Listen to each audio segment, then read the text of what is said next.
అంటే ఆయన 9 క్షేత్రాలు స్వామి వారు స్వయం ప్రకాశంగా వెలుసుకుంటా వచ్చారంట.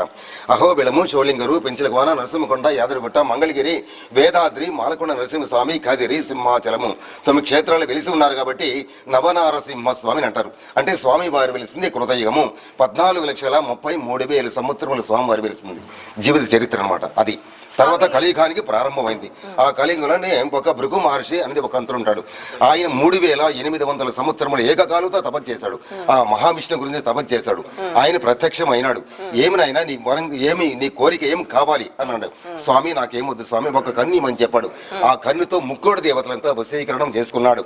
సరే అని చెప్పేసి కలియుగంలోనే ఇక బ్రహ్మ, విష్ణు, ఈశ్వరులు ముగ్గురు ఉంటారు. ఆ బ్రహ్మ దగ్గర చేరుకున్నాడు. ఏమనాయన అన్నాడు. ఏమి చెప్పలేదు, సమాధానం చెప్పలేదు. ఆయన బ్రహ్మదేవుడి గారికి శాపం పెట్టాడు. ఏమని, ఈ కలియుగంలోని పూజ చేసే నాదుడు లేడని చెప్పేసి ఆ బ్రహ్మదేవుడి గారికి శాపం పెట్టాడు.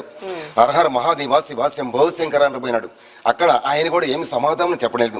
ఆయనకి లింగాహరణం మాత్రం పూజ కానీ స్వరూపాన్ని చేసే నాదుడే లేదని చెప్పేసి ఆయనకి శ్రీ ఈశ్వరుడికి శాపం పెట్టేశాడు. వైకుంఠానికి వెళ్ళాడు. మహావిష్ణు అక్కడ ఉన్నాడు. ముక్కోటి దేవతలంతా హరినామస్మరణ చేస్తున్నారు. చూశారు ఒకటే తన్నంతాడు. ఇక్కడ ఎవరు ఉంటారు? భూదేవి ఇక్కడ ఉంటారు, శ్రీదేవి ఉంటుంది. అమ్మవారు వచ్చిన సోలు వేస్తుంది, ఆగమ్మ అన్నాడు. అప్పుడు కలియుగం కదా. అప్పుడు శ్రీ మహావిష్ణువు శ్రీ వెంకటేశ్వర స్వామి వారికి ఆవిర్భవించి కలియుగంలోనే ప్రత్యక్ష దైవంగా శ్రీ వెంకటేశ్వర స్వామికి ఆవిర్భవించాడు.